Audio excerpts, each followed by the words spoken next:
So if you're a regular watcher of my videos, you would know that I am a big feeder series fan. I constantly mention them whenever I can, and that is for a good reason. I mean, must I explain it? These drivers are the future of the sport. May as well see what's up right now instead of waiting for like 3 races in F2 and a couple of FP1s, right? Plus, I genuinely believe the feeder series are vastly better to watch than F1, but hey, let's not get into that. Anyways, the feeder series are pretty awesome, and while I don't see them live half the time because you couldn't pay me to get up at 2 a.m. nearly every weekend, I do see the replays, and when I see the drivers in there, I see some shithousery. Now, this is to be expected. The lower the feeder series, the more inexperienced the drivers will be, which means the more mistakes you will see. A lot of drivers are rough in these series, but when there are gems in there, boy are they apparent. And not only that, but so damn good too. So I just want to list you a couple of names that I have seen or heard about and tell you why you should keep your eyes on them.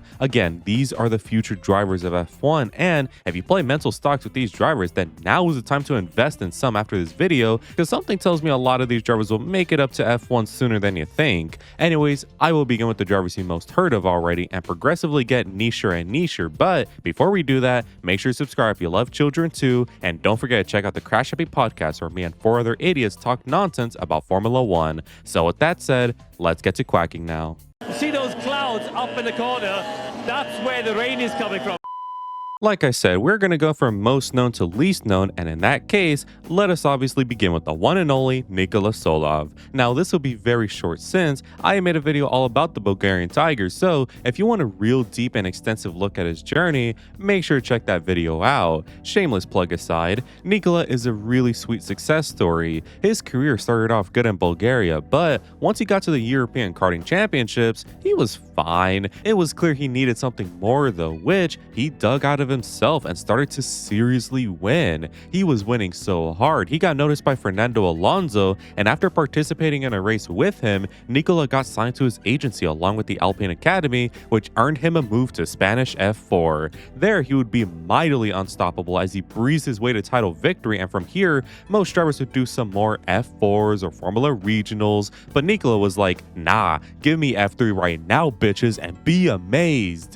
He was amazingly terrible. Yeah, the jump was too premature, but he had the talent. He just needs to dig deep again. So in 2024, he started to show his worth here and there, but it still wasn't enough, unfortunately. He got dropped from Alpine, but Red Bull came calling, and if he failed now, it would be well and truly over. Which he didn't, thankfully, since he nearly won the title from Kamara and now was into F2 finally. And now, of course, you know all about his campaign this year, where the man is winning so much, I wish he would stop for entertainment's sake. Solov very nearly ruined his career, but was able to bring it back around and is now basically guaranteed to be with RB in 2027. Now for his rival from F3, Rafael Kamara. Now like Solov, when he started out in karting, he was good, but it was clear he lacked that extra punch to be a real threat and a beep on everyone's radars. He had to dig deep for that extra talent that we know is in there, and for about 6 years, from 2014 to 2020, he just couldn't. But progressively, he was getting better. He wasn't taking a massive leap forwards, but that don't mean progress wasn't being made.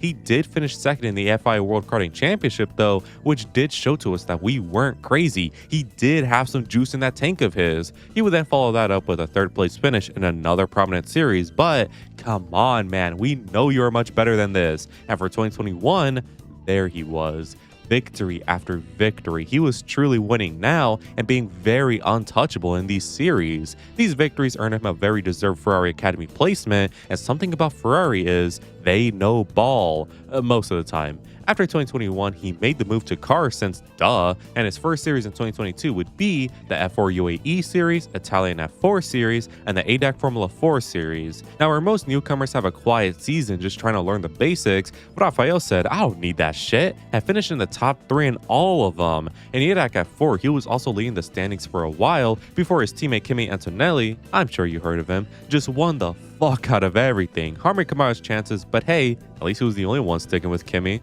And then in Italian F4 and UAE F4, just more of the same. Great and fast driving, some wins and podiums, Kimi dominating everyone again. You know the story now. Aside from his knack to not only crash, but crash when it really matters, Rafael is so wickedly good. With some development, surely he could get that title win and just breeze up the ladder. For 2023, he would compete in 2 regional series, and despite stagnating a little bit, his stagnation is still crazy since he got a 3rd place finish in one and a 5th place in the other. Not bad, but 2024 must see better things. Otherwise, maybe the ceiling has been hit already, which of course he hasn't, since that year he finished in 3rd in the same series again, but won the other one for his first junior title, earning him a move to Formula 3, which, as we discussed previously, he won in his rookie year, earning him a move to F2, where he currently sits in 3rd, 2 points from 2nd and about 20 from 1st of Solov. Rafael Kamada is just too quick and great at overtaking, and despite a knack to crash,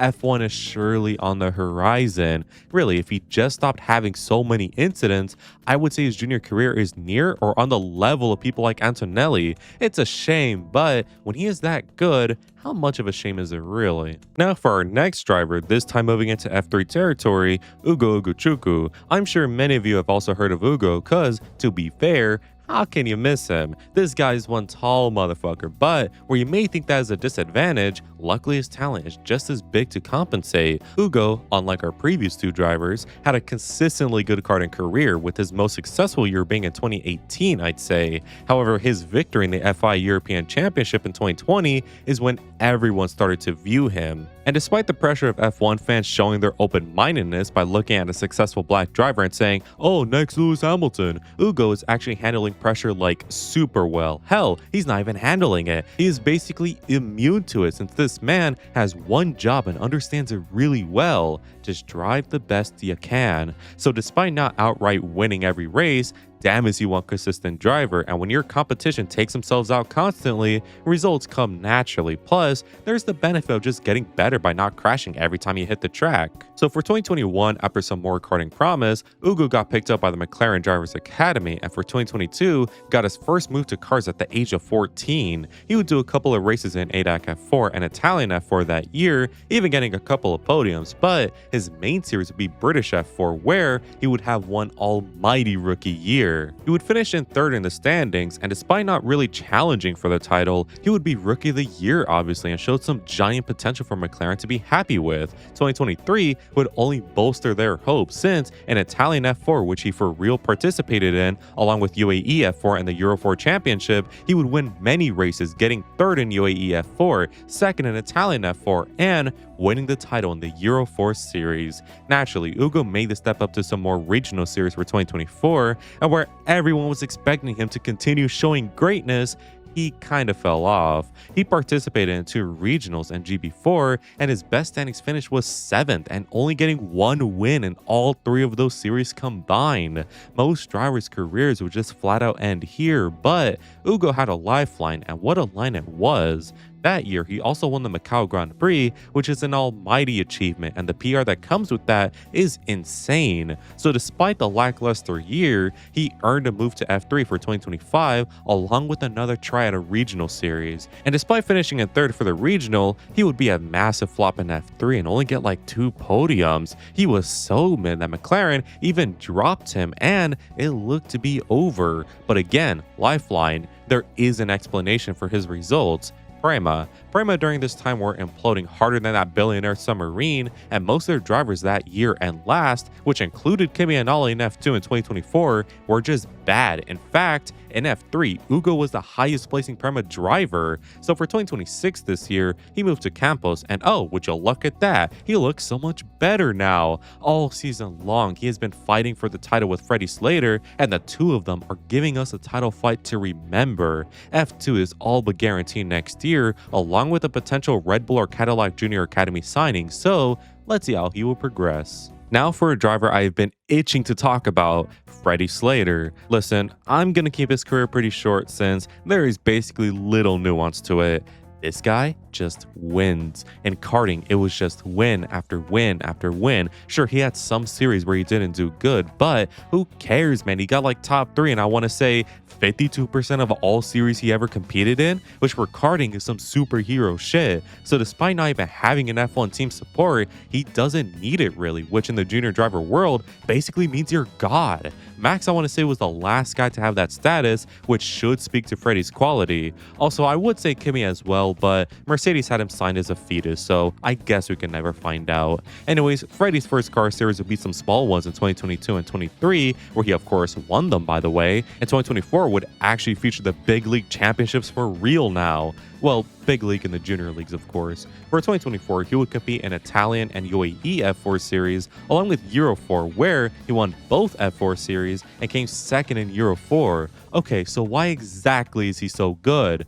I would say Freddie is the best at getting value out of his driving. He maximizes every opportunity he is given, and the way I think he does this is by being so calm. Truly, this man could be dropped into F1 right now and already have the right mental for it. He has a calm demeanor when racing and is also very smart when it comes to the inner workings of his cars and others, so pair that up with some raw talent and speed, it's no wonder why he's such a sensation. In 2025, he competed in one regional and Freca, finishing second in the regional and winning Freca, while also participating in some F3 races at the end of the year and standing on that sweet, sweet podium. Freddie in 2026 has of course moved to F3 full-time with Trident, where as of writing right now is leading it and my guess to win it all personally, along with coming in second in the Oceania Regional Series, only finishing slightly behind Ugo. Despite not having an F1 team supporting him until this very year in January, with Audi signing him to their academy, Freddie has shown exemplary talent and is on the level of Kimi and Nolly,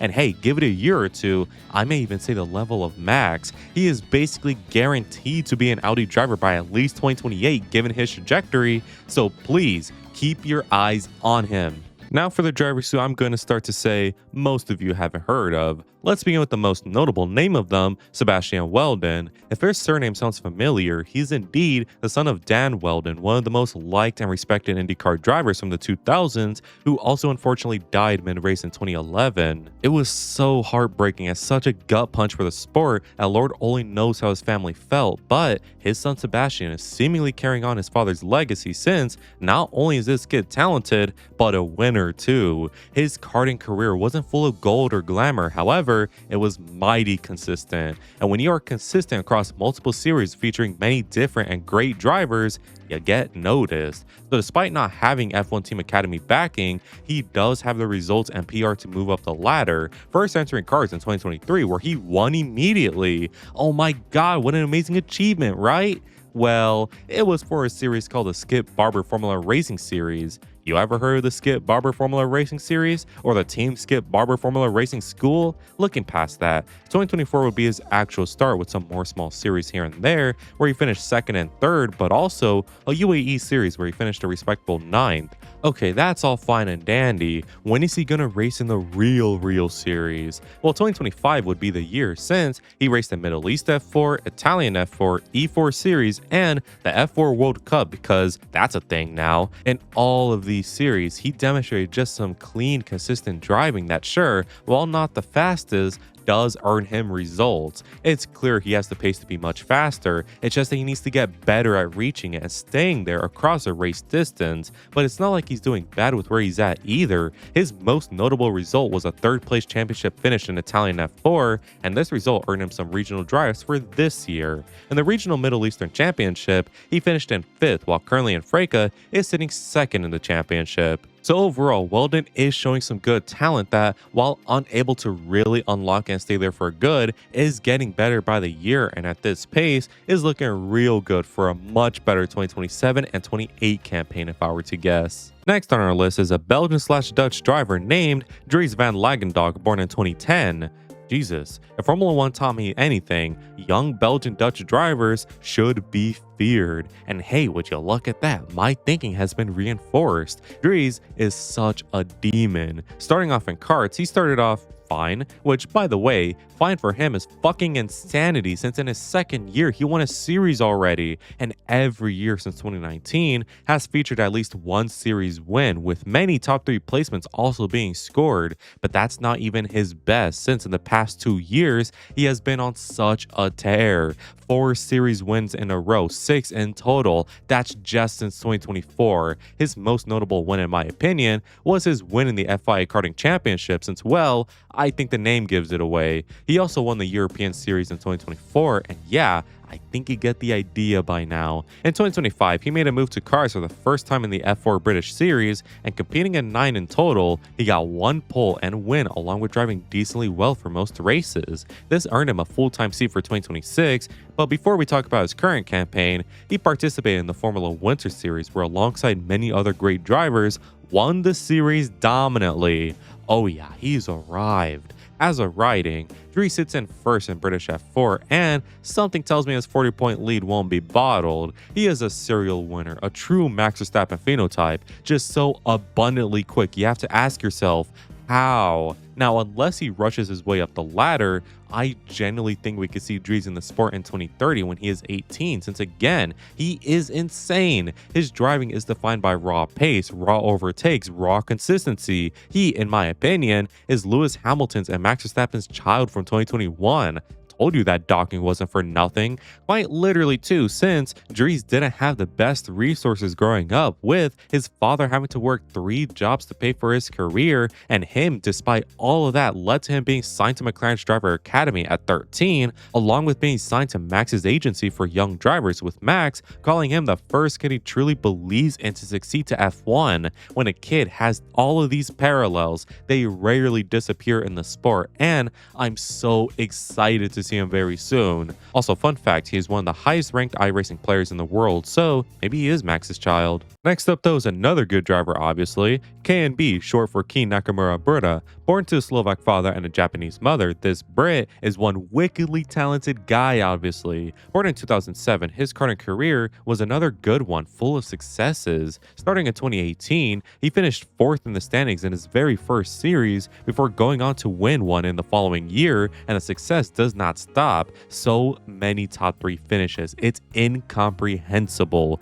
Year after year, it's series win after another, and this got him signed to the Alpine Academy, unfortunately, in 2022. Using his talent and PR now, he got the move to cars in 2023, where in his first series, F4 Southeast Asia, he did pretty good with a 9th place finish and taking home 2 poles and 1 podium. 2024 then saw him move to UAE F4, where he banged in the results, kept his head down, and got P2 in the standings with a couple of wins and many eyes on him. That same year, he also competed in the Italian F4 Championship, where he finished in 6th, along with winning the E4 series, the same one that Weldon competed in. He has been showing some great progress and truly looks like he is getting better with every year, which of course led to Alpine, being the geniuses they are, dropping him from their academy. This is a real morale loss for KNB, and to any other driver, their careers could get ruined because of this. But KNB is not any other driver. For 2025, he competed in the F4 Middle East Series, Italian F4 Series, and E4 Championship again, where his lowest placement across the 3 was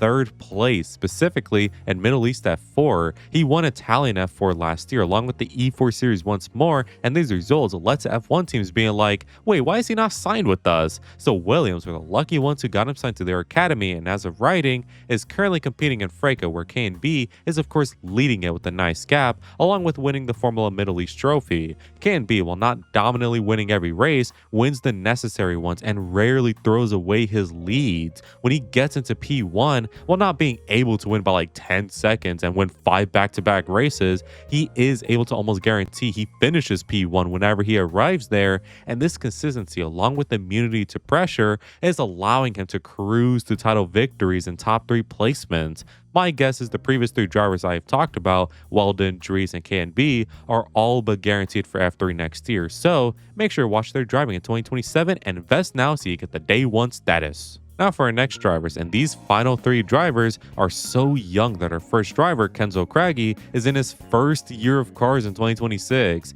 Kenzo, also born in 2010, also Jesus, made history by being the youngest driver Mercedes have signed at just the age of 12 in 2023, beating out Kimi by a couple of months, who was also signed at 12. And a Ferrari no ball when it comes to the drivers they sign, the Mercedes no wheel. Mercedes rarely sign a talent that flops. Even their flops like Wehrlein and Ocon are still great. Like Pascal Wehrlein is one of the best in Formula E, and Ocon has had his successes in F1. Anyways, Kenzo began karting in 2019, and unfortunately, it was kind of mid, if not bad straight up. 2019 and 2021 featured little to talk about for Kenzo, as his highest finish in a series had been 4th up to this point. It just seemed he would fade into obscurity over time, but the lock-in had to be generational, since after making some adjustments and finding the pace he needed, 2022 would feature multiple series wins, and now he would start looking like a true prosperous talent. After some more success in 2023, Toto came calling and immediately nabbed the signature, and since then,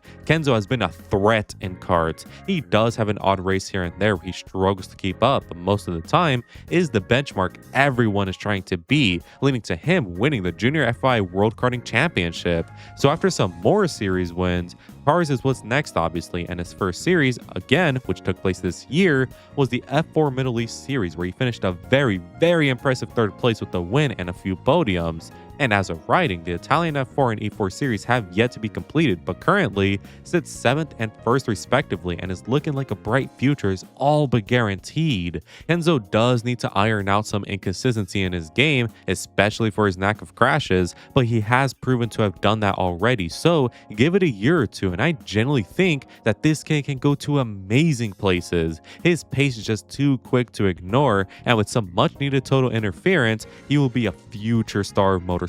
I just know it. Now for our final 2 drivers, who I'm going to group together.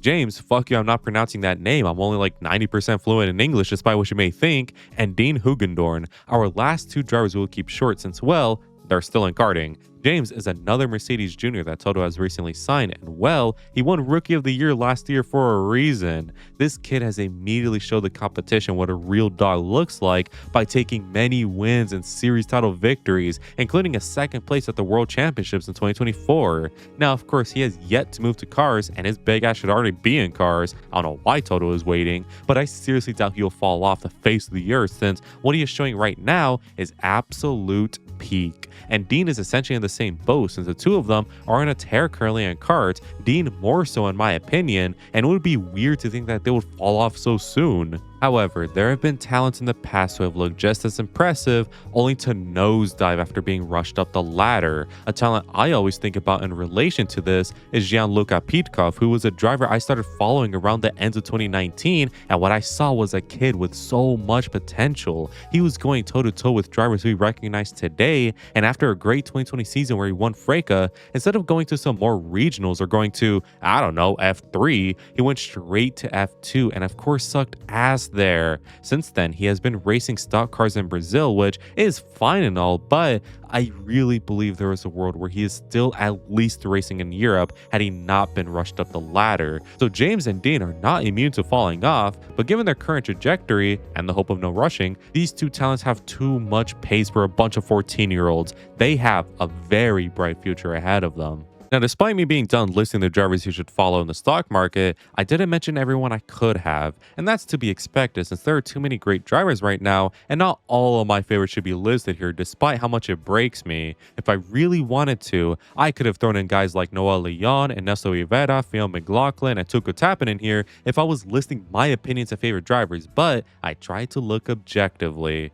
However, there are still names I almost put, but just didn't, and these include Emmanuel Oliveri, Rashid Al-Dahari, Rocco Canal, and however the hell you pronounce his name. I only just left them out of my list because I'm not fully convinced yet, but hey, you never really know in the world of motorsport. So don't take it personally if you love those drivers and wanted me to talk about them. I'm not hating, I just need a teeny tiny bit more for me to move my stocks into them. But hey, prove me wrong, I'm all ears. So those are the future stars we should look at. This video went on way longer than I thought, so bye. Anyways, I want to give a quick shout out to Almarzell Flock for the continued support. Make sure to join if you want cool benefits as well as just helping me out. Anyways, if you enjoyed today's video, make sure to like and subscribe since it really helps me out. Make sure to let me know in the comments what you think of this. And as always, have an amazing day. Good weather for the duck.